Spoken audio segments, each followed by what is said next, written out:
this is Tiffany Popple. I'm the head counselor. Unfortunately, I did not hit record on our presentation last night. So we all have the opportunity to be better, and today I'm going to try and be better and actually hit record on the presentation. So I apologize for the delay in posting, but we will go through the exact same information that we went through live last night. The only thing that we'll be missing is the questionnaire portion where parents were able to ask questions. Luckily, we didn't have too many questions at the end of our slides last night, so I think that it will be just fine.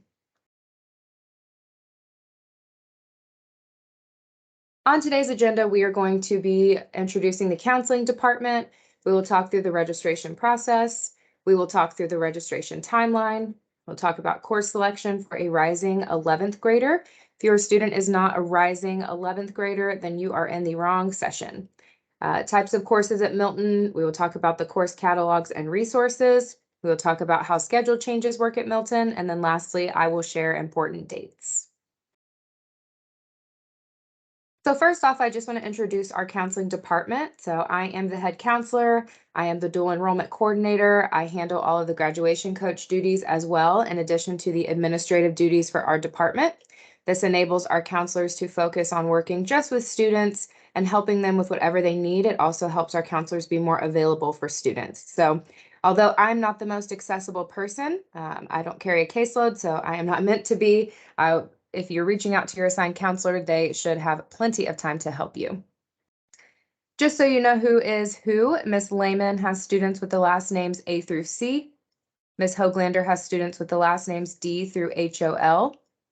Ms. Bartley has students with the last names HOM through MC. Ms. Rhodes has students with the last names MD through SAL. And Ms. Wilson has students with the last names SAM through Z. We also have a full-time school social worker this year, which we are super excited about. Mr. Damian Bentley has been a wonderful addition to our team. If you've had the opportunity to work with him, you can also attest to that. He is great. We also have Ms. Solomon, who is our RTI, SST, and 504 coordinator. Ms. Amy Barr is our records clerk. Ms. Michelle Height is our registrar. And Ms. Maria Echeverria is our bilingual liaison, and she speaks primarily with Spanish-speaking families. So just to give an overview of the registration process, picking your courses for the upcoming year requires planning and thought.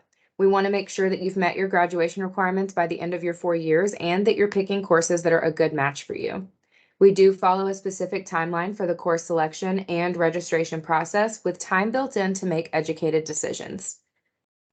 The final versions of your selections are saved by the school, aka the counseling department, and we do keep those on file to use as references when regarding a student's original selections. So if at any point in time your student says that they don't remember what they picked, we will pull those forms out so that we can remind them. If you have questions or concerns during the planning or registration process, please reach out to your assigned school counselor, or you can use the resources that are provided later in the presentation. We have created a chart that will hopefully help you answer questions in lieu of contacting a counselor. So first, the registration timeline, and this is crucial. We don't want any surprises. We don't want anyone feeling blindsided or rushed. So we want everyone aware ahead of time exactly how much time you have to make these decisions. That way you can plan accordingly to either meet with your counselor or meet with your teachers. Students can talk with their friends to ask what they're signing up for. We're really trying to do a better job of letting everyone know what the plan is. So beginning the week of January 23rd through the 27th, teachers are going to be making course recommendations for students in their core classes. So teachers will be meeting with students on an individual basis. They will talk through what they're recommended for. I do want to reiterate that teachers make recommendations based on a variety of data points. So it is so much more than, does my teacher like me and did I get an A in the class? A lot of times when a teacher is making recommendations, they are looking at factors such as, does your student come to them on their own? Do they advocate for themselves if they're not doing well on an assignment or not understanding a topic? Does your student do their homework? Do they do the reading in class? Do they focus in class? How well do they work with others in the class as far as participating and pulling their weight in a group? For example, if a student has an A in a class and the teacher loves them, but the student does not do really good in group work, the teacher probably wouldn't recommend them for a class like AP Research, which is completely structured around doing group work. So those are the kind of things that teachers take into consideration on the back end that you might not always see. I think that there's a little confusion as to, if a student has a 95 in a class, that they should automatically be recommended for honors, but the qualities of an honors student are so much more than just having an A. After the teacher recommendation period, the week of January 30th through February 3rd, students will be making individual elective decisions during their advisement period. So students will be in advisement every day that week. They will be on Infinite Campus in their academic planner, picking what electives they want. After those 2 weeks of selections are done, on February 6th, we are going to print the first verification form for students and give that to them in advisement. You might remember this from last year. It was a lime green form. It's not a schedule. It is just a list of classes that the student is recommended to take for the next school year. So it has the core classes that are the teacher's recommendations, and then it also has the elective choices that your students made on their own during advisement. This is the time where you can have it all. This is the free for all change period. This is where if you decide you want to waive into a more difficult class, such as an honors or AP class, your student can do that with a parent signature. If you want to sign up for online for any of your classes, this is the time to do that. Do keep in mind, Fulton County caps students taking 3 online classes, so you can only take up to 3 of your classes online. The rest have to be in person. But this is the time frame where you can do the full range of changes. We did realize last year that when students got these forms, there was a lot of requests for a counselor meeting. A lot of parents reached out and wanted to sit with the counselor and do an academic advisement session. Realistically, with only 5 of our counselors carrying a caseload, it is logistically impossible to hold potentially 2,000 student meetings because we have over 2,000 students at Milton. There's just not enough time in the day for us to sustain that many meetings in a week-long period. So in an effort to be more available to students and to offer that academic advisement piece and to kind of talk through course selection with them if they need it, it's not required, but if they need it, we are going to be in the Media Center 3 different days that first week that students have their green verification forms. So February 6th, we will be there from 12 p.m. until 3:30. The reason we're not there for the morning is because students don't get their forms until advisement. So we don't really anticipate anyone being there for the morning without a form. On February 8th, the Wednesday of that week, we will be in the Media Center all day long. And then the same thing on Friday, February 10th, we will be in the Media Center all day long. This is walk-in style for students so that in between classes or if they get finished with their work in a class, they can come directly to the Media Center and ask questions. We do ask that parents do not pop in to join for these meetings because we are not going to be in a setup where we can have a confidential and private conversation. It's totally fine if when your student comes to visit us, they want to call you so that you can be a part of the conversation, but we do ask that you do not show up. It's not really that kind of setup. So after the students get their forms on the 6th, they're scratching things off, they're writing things in, slicing and dicing, picking everything that they want.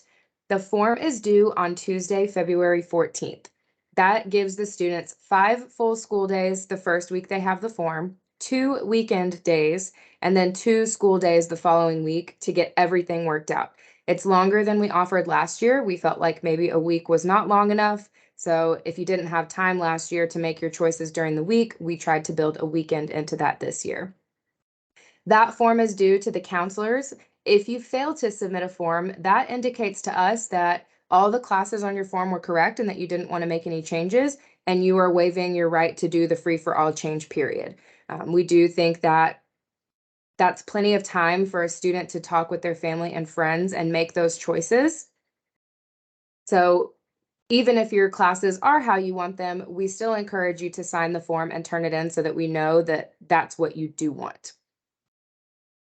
Counselors will work on a pretty quick turnover schedule to get all of your changes made in Infinite Campus, and all we're doing is going in and changing the course recommendations for the following year. So remember, we're not building a schedule. Schedules don't get built until July.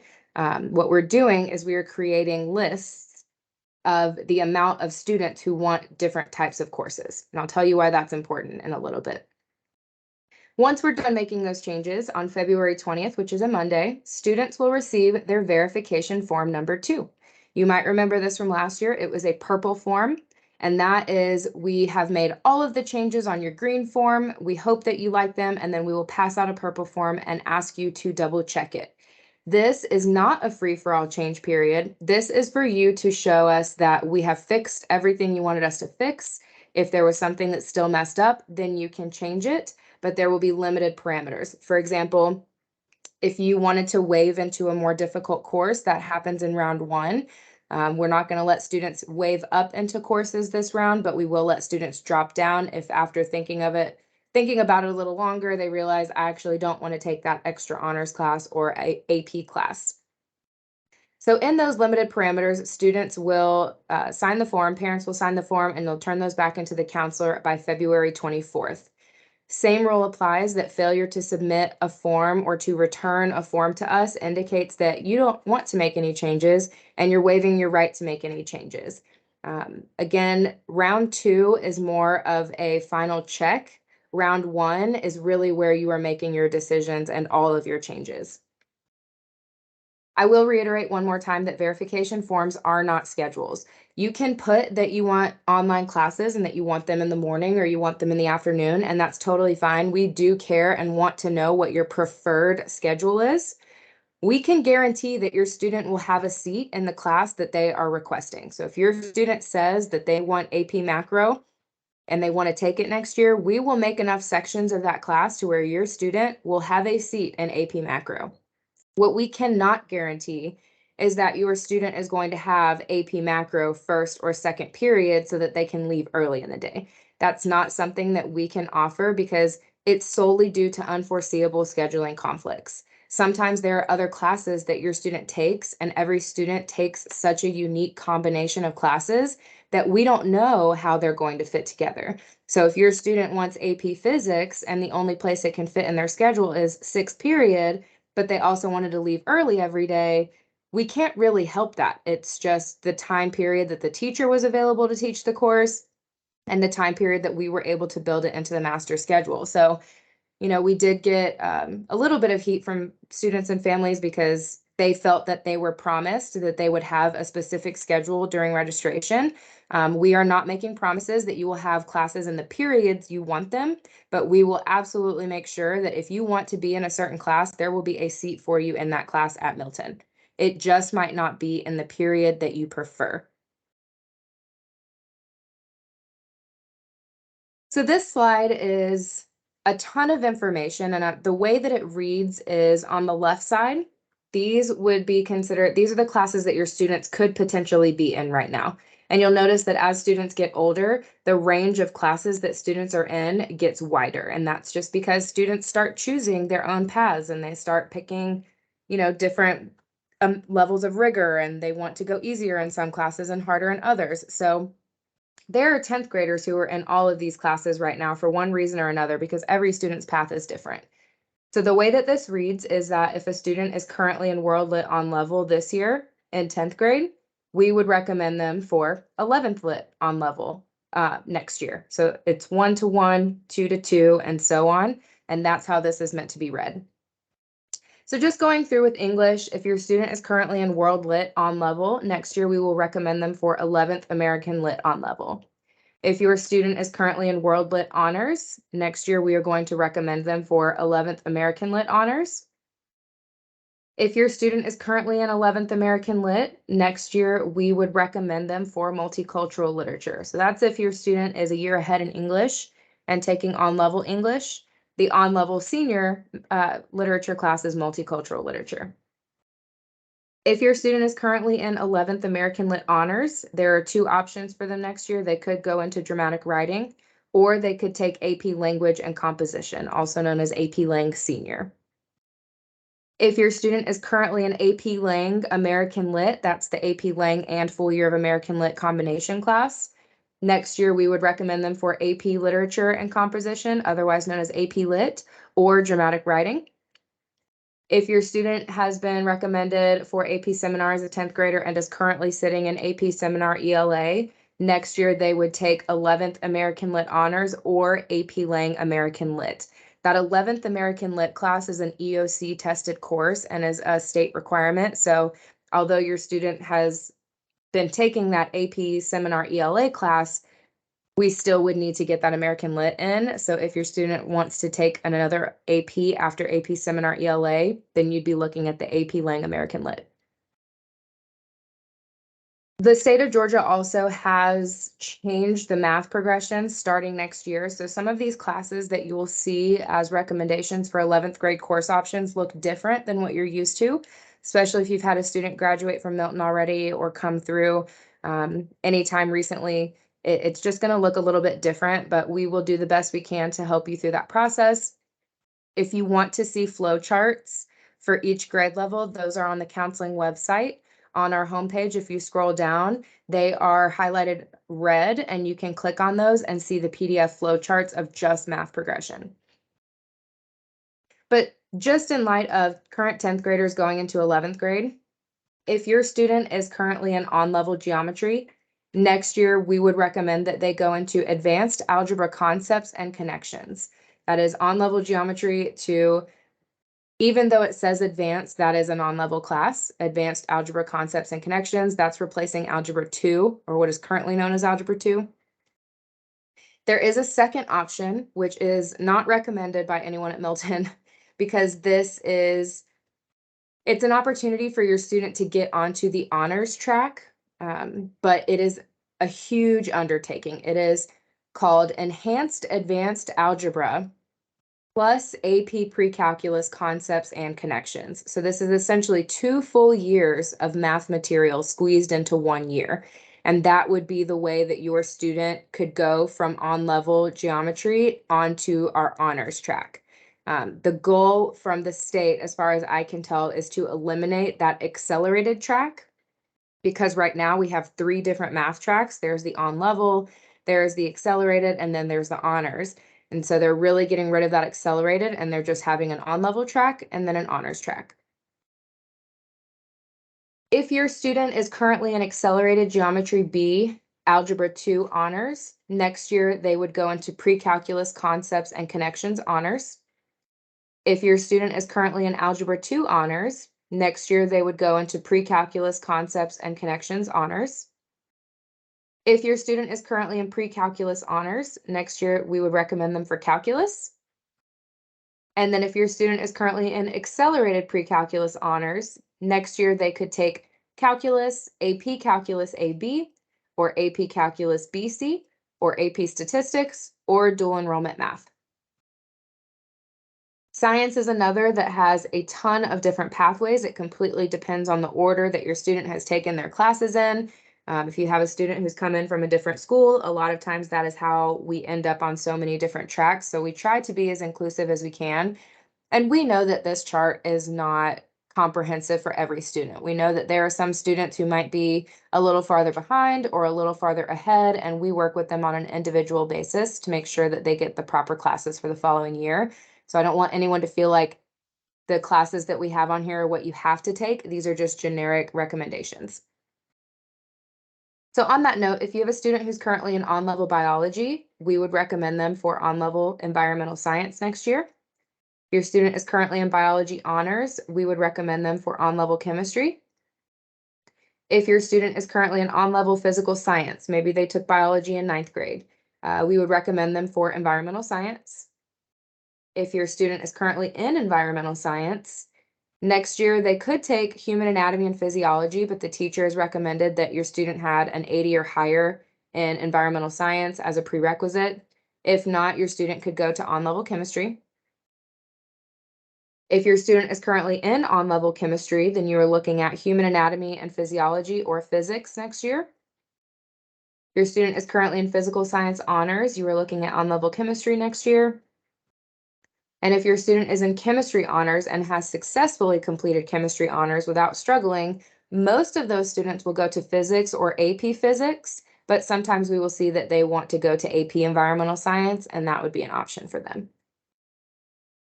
History is a lot easier. There are only two options. If your student is currently in AP World History and has done well, they will likely get recommended for AP US History. And if your student is currently in on-level World History, they will be recommended to continue on level in US History. For electives, your students always have two elective periods in their schedule. First, I'd like to speak on college-bound students. If you have a student who is planning on going to college, they are likely entering year 2 or year 3 of their chosen world language. That could be sign language, Spanish, French, Latin, or Japanese. If your student plans to attend a four-year college and they have not taken any world language yet, then your student needs to sign up for their first year of world language.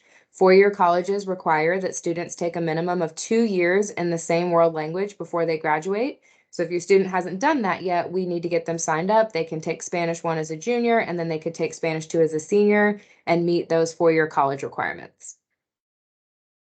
Students can also take year 2 or 3 of a career tech pathway course. The pathways are listed on page 5 of the Milton course catalog.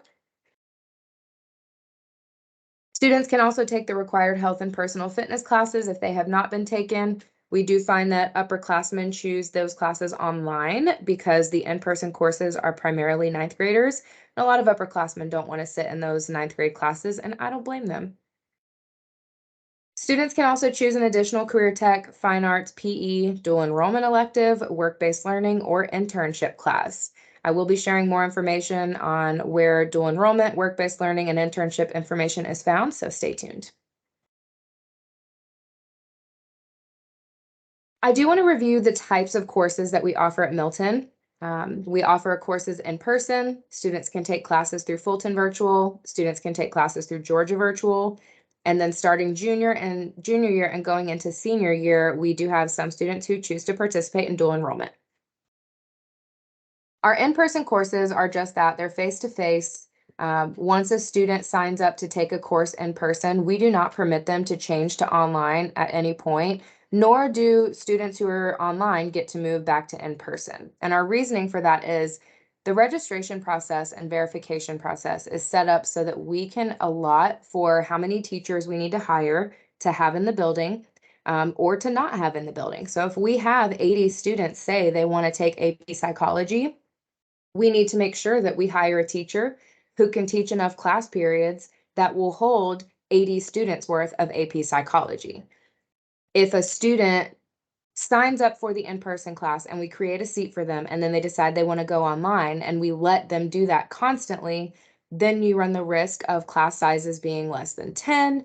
I can speak as a former teacher, nothing good happens from such a small class size. If your student doesn't have friends in that class, they're not going to want to go there because that becomes an hour long of sitting there with people they don't want to talk to. On the teaching end, there is no way that you can do productive group work with only 10 students. It's really hard to have a good group discussion with a lot of different perspectives with only 10 students. On the flip side, if we let all the online students switch to in person, we haven't created enough seats to sustain that many students in the building. And that's when you get these class sizes of 35. And if you've had a student in that situation, I'm sure that you've heard them say, it's just so loud in there, it's so hot, it's really hard to stay focused, I have a hard time concentrating. So, just as there's not great that comes from too small of class sizes, it's also not great to have too large of class sizes. So we avoid those issues by holding students to their decisions. So if your student says they're going to be here in person, we are going to hold them to that. And if they say they're going to be gone and be online, we're going to hold them to that. We still recommend that students take the majority of their classes in person. Students statistically perform better with a teacher that they see on a daily basis, that they can form a relationship with outside of a computer or email or texting. They can go to outside tutoring after school. They just do better in person overall. If your student still decides that they want to take a virtual course, that's totally fine. We do require that students who take virtual courses take them in a block. So they'll either need to take them first period or seventh period. And if they're taking more than one, they need to take it either first and second and then come in for third, or they'll take them sixth and seventh so that they can leave the building after fifth period. We do not allow students to stay in the building for their virtual class. So there's no designated space for them. We used to allow students to sit in the cafeteria, and really what that equated to was a couple hundred students sitting in a cafeteria with one supervisor, a lot of roaming, a lot of behavior issues. It becomes a safety concern. It's just overall not a good fit for us to use the cafeteria as a place for online. So we do expect students to have participation, to either come in late after their online periods, or to come to leave early so that they can go for their 6th and 7th online periods.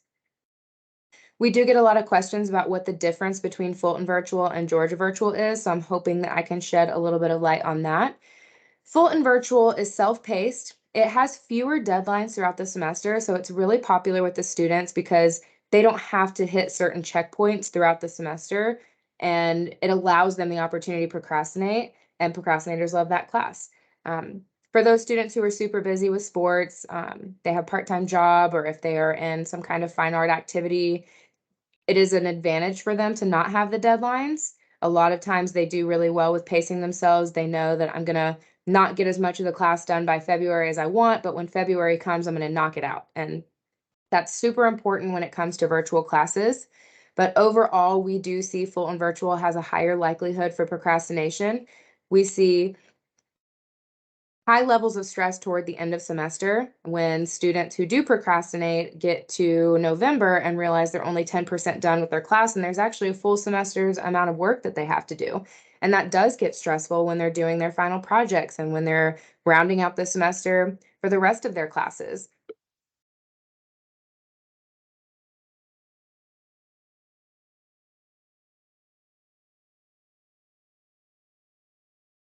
And that's our bell. I apologize.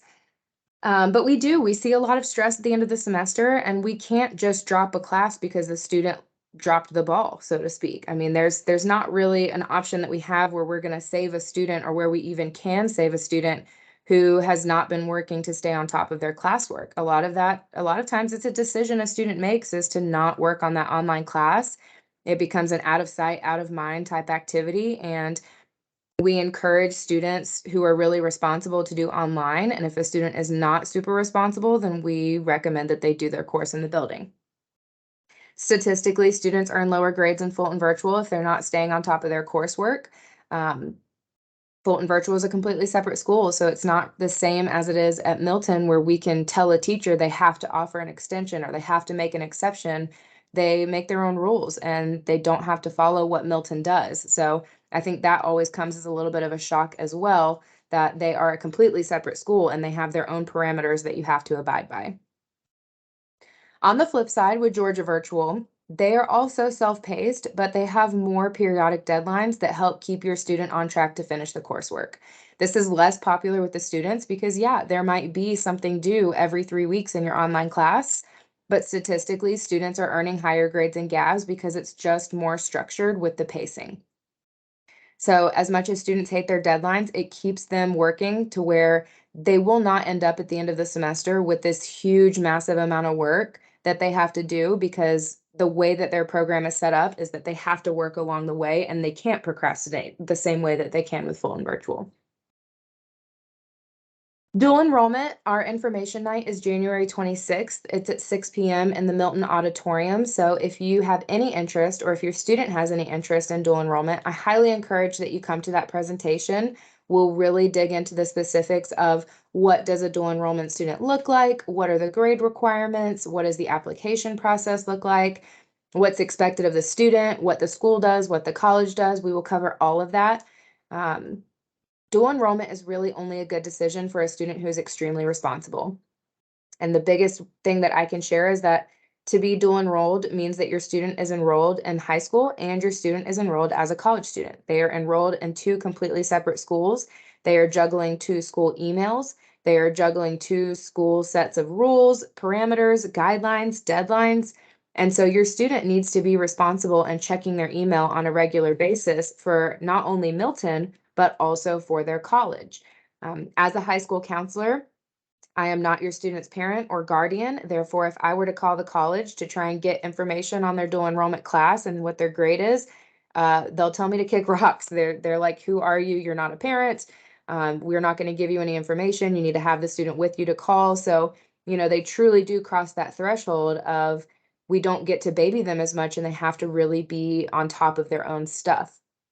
So I would say that if you have a student who you think would be interested in dual enrollment, or you want your student to do dual enrollment, but they're not willing to do the application themselves, they're not willing to read through the paperwork, if they are not watching the dual enrollment video after we release it after dual enrollment night, I think those are your first indicators that dual enrollment's not a good fit for your student. If they're not taking the initiative to do the most basic piece of the process, I don't think that they will find themselves super successful in the college process. Another thing to note is that the college GPA begins when students take their dual enrollment courses. So your student will not be able to go to take their college class and fail it, and then it just goes away. Those classes still go on to their high school transcript, but they also start the college transcript. And an F on a college transcript counts as a 0.0. So if your student takes dual enrollment class and doesn't take it seriously and gets an F, they're quite literally starting college with a 0 GPA. And that's something to consider. It's just not for everyone, and that's okay that it's not for everyone. We have great options in the building. We have great virtual options, and we have AP classes if students want to add more rigor to their schedule without risking messing up with their college GPA. The updated paperwork and processes will be available on the counseling website on January 16th. I need to change that to the 17th. That's going to be our first day back, so next Tuesday. I do want to reiterate that signing up for an online or dual enrollment class does not, sorry for the bells.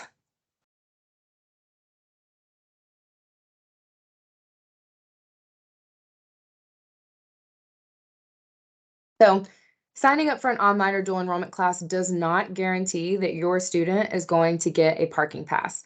Only seniors are guaranteed parking. Juniors have to enter a lottery, and their scheduled choices are not considered a reason to be an exception to the rule. It's not required that your student takes an online class. It is not required that your student does dual enrollment. So those kind of things we don't really take into consideration. Also, counselors aren't over parking anyways, but we are passing along the message that we only have enough parking spaces to guarantee them to seniors, and juniors will always be a part of the lottery. So if you do have parking questions, you can reach out to Coach Sly, but on the front end, as a junior, you do not get any kind of guarantee for parking. So please keep that in mind when you are making your schedule for your for your junior year. This is a page of resources that we've put together based on our most frequently asked questions. So our Milton course catalog is linked at the top. That is in the process of being updated, and we hope to see the updated version go live. It will still be at that same link. It will just be updated to the new one. We expect that to go live by February 6th. We've also linked the Fulton virtual course catalog.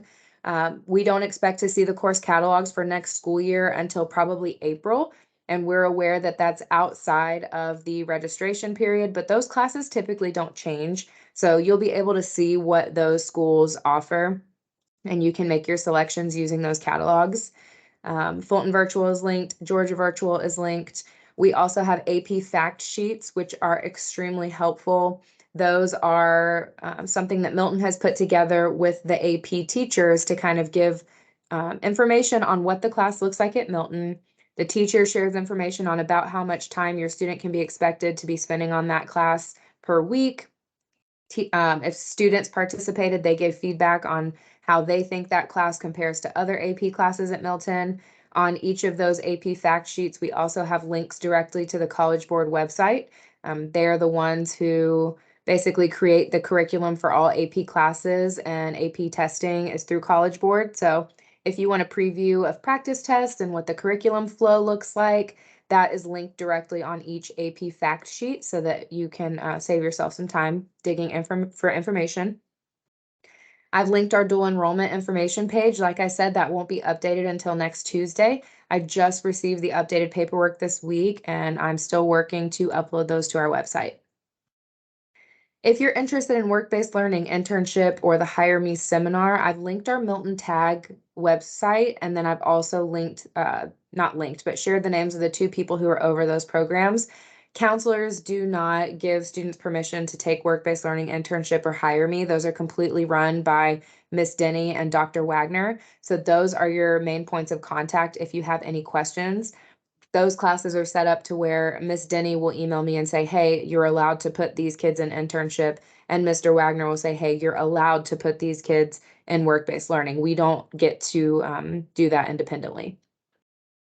We've also shared the Milton Athletics website. We get a lot of questions on what sports we have, who the coaches are, how to contact them. There is that chart on the MHS Athletics link. Same thing for clubs. We get a lot of questions about clubs, who sponsors them, how often do they meet, who can I contact? There is the link to that chart. And then lastly, our favorite resource is the counseling website. We have worked really hard as a department to ensure that all the information that can help you is on there. So you will find everything from graduation requirements to tracking sheets to mental health resources to links on how to sign up for college visits, information on Hope Scholarship. We post all of our junior advisement materials on there because your student will have a junior advisement meeting with their counselor their junior year. All of that's on our website, including on how to book a counselor. Oh my goodness, I'm losing my words. Including how to book a meeting with your assigned counselor. So highly encourage you to go through that and get to know that resource very well.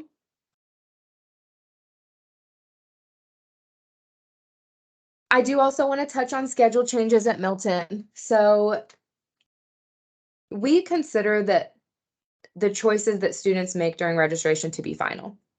Since I've already shared that we create a budget and we hire and we fire based on the student selections in February. And the deadline to submit those numbers for us is February 17th. So, we're not just doing it early to be on top of it. It's just the county requires us to give them those numbers that early. And that's why we hold students to it so strictly. We are going to consider those to be final. We will have very limited parameters for schedule changes when the fall rolls around and for the mid-year, same as this year.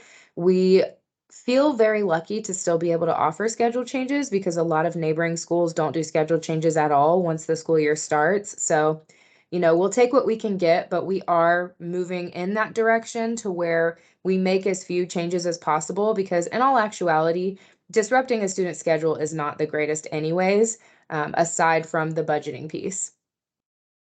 So just to give some examples of reasons why we would allow a student to make a schedule change in the fall or in the middle of the school year. First, if a student needs a class to graduate, this applies for seniors only because seniors are on a time crunch. If a senior realizes that they haven't taken their health class in December of their senior year, we need to get them changed immediately so that they can get that graduation requirement. If a student needs an additional course for college admission, again, applies for seniors only because juniors have plenty of time to get that class done. It's not really a pressing, rushing matter for them. An example of that would be a lot of schools in California want to see an art credit. So if a student realizes, actually, I'm going to apply to this California school and I didn't know that I was going to, I need to take art, we will be a little bit more lenient to making that change for them. If a student wants to drop a course as part of the senior reduced course load, that's an option. That's for seniors only, and it's one course per semester. If a student earns a 70 or lower in a course and requests to change the course or drop down in rigor, this applies to all grades. We don't want your student to continue on in a class as much as your student doesn't want to continue on in a class that they failed. That does not indicate that they're going to have a strong spring semester. They don't have the foundation they need. Obviously, the conversation gets a little bit more difficult when we have to decide, do we keep them in because we need this graduation requirement and then we just recover the fall? Those are conversations that you would have with your assigned counselor on an individual basis to make sure you're doing what's right for you. If a student hasn't taken and passed a prerequisite course, we would do a schedule change. For example, if your student is registered for ceramics but hasn't taken Intro to Art, we would have to make that change. Intro to Art is a prerequisite for all other art classes. If your student has not displayed the skills to continue in a year-long course and is recommended by the teacher to drop down in rigor, we would have that conversation. We are aware that people could very likely email the teacher and just say, hey, tell the counselor that you recommend that we drop down. In an effort to avoid that happening, we do usually require a parent-teacher conference to talk through what's going on in the class and what's really going on before we would do any kind of changes for that one. We will fix incomplete schedules. We will fix duplicate classes and obvious errors. We will fix IEP and ELL, which stands for English Language Learner Placement Issues. So if your student has an IEP and they're not in the right class where they should be receiving services, obviously we are going to fix that. If your student is an ESOL student and is not in the class where they should be receiving services, we are going to fix that, and vice versa. Sometimes we are working too quickly and we place a student in the wrong course, and we'll fix that too. Just as a reminder that any schedule change request that doesn't meet the criteria is subject to denial. These are requests. By submitting your request does not mean that you are 100% going to get it. There are a lot of factors that come into play. A lot of students will submit that they want to go into a different class, and we would love to put them in there, but it doesn't even fit their schedule, so it's just not an option. Full year classes are just that. They're full year commitments. So as much as we can, we will encourage and hold students to their commitment to staying in that full year class. I think that it's an important life lesson for our students to learn to do hard things and learn how to work through courses that are difficult for them. I think it's important for them to learn how to build coping skills. I think it's important for them to learn how to work with teachers that they might not be best friends with or might not love, because they're going to experience that in college with a lot less wiggle room. So why wouldn't we encourage and help our students to learn how to navigate those difficult situations while they're in high school, instead of just pulling them out to kind of save them? They're not really learning anything. They're not becoming better. They're not learning how to cope. So that is a huge reason why we don't just automatically say, yeah, let's just pull them out. We try to go a little bit deeper there. Again, we do not allow students to sign up for online classes after the spring. So if your student plans on taking online classes next year, you are going to let us know and pick them during verification, because we are going to register your students for those before the summer even comes. This ensures that your student gets a seat in the class they want for both semesters. This ensures that we have those class periods blocked off in their Milton schedule so that we can do the best we can to get them their online classes in the periods they're requesting. We also don't permit students to move from online to in-person, because that can overload our classes. We're not accounting for those students to be in the building, so we are counting on your students sticking to what they decide. The most important date that we have coming up is that dual enrollment information night. Again, it's on January 26th. That is a Thursday evening, and it's from 6 to 8 p.m. in the Milton Auditorium.